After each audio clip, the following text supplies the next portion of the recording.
इस वक्त हमारे साथ पंजाब कांग्रेस के प्रधान राजा वड़िंग साहब हैं। मानिकम टैगोर साहब को देख सकते हैं आप।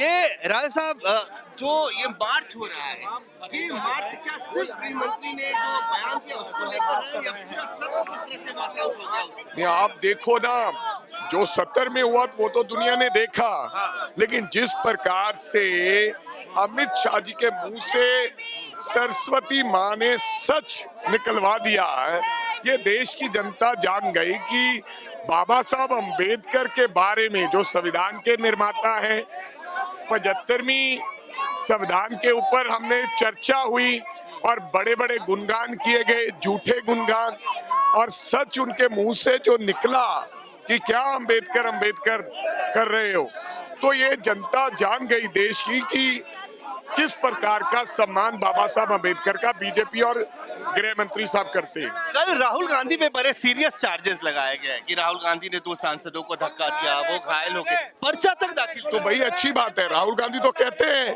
कि डरो मत डराओ मत। राहुल गांधी के ऊपर अगर 2-4 एफआईआर और दर्ज करनी है तो और कर लो, लेकिन वो शेर है, वो ऐसी वैसी धमकियों से डरता नहीं है। उन्होंने तो हमें सिखाया है कि डरना नहीं है।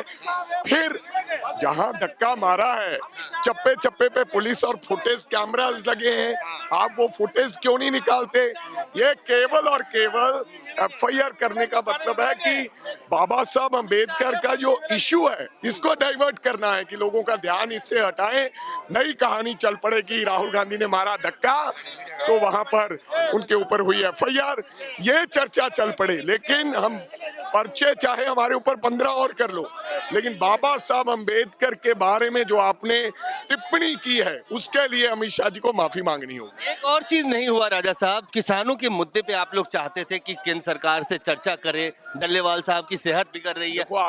आपको पता ही नहीं, 4 बार मैंने स्पीकर साहब को जाकर कहा कि डल्लेवाल साहब को के बारे में हमने बोलना है, लेकिन उसके ऊपर तो मतलब ही नहीं, वो समय देंगे, कैमरे बंद हैं और माइक बंद है। डल्लेवाल साहब को कल खून की उल्टी भी आई है। ऐसे में ऐसा नहीं करना चाहिए, ये सरासर अन्याय और धक्का है लोकतंत्र में। हमारे नेता डल्लेवाल साहब, अगर उनको कुछ हुआ तो फिर कुछ और होगा पंजाब के अंदर और इस देश के अंदर, खमियाजा भुगतना पड़ेगा देश को इस बात के लिए।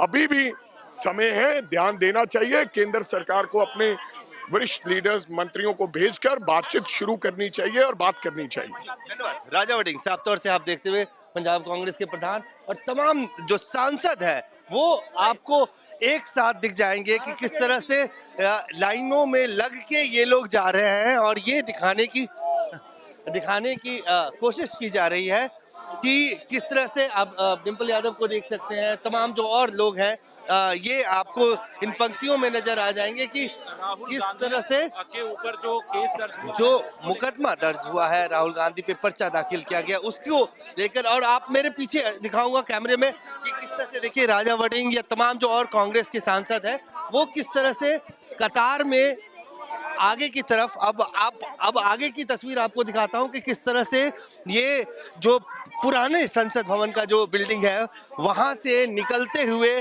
और ये जो रास्ता जो नए और पुराने संसद भवन के बीच से होता विजय चौक से संसद भवन की तरफ जाता है, वो रास्ता आपको साफ तौर से नजर आ जाएगा।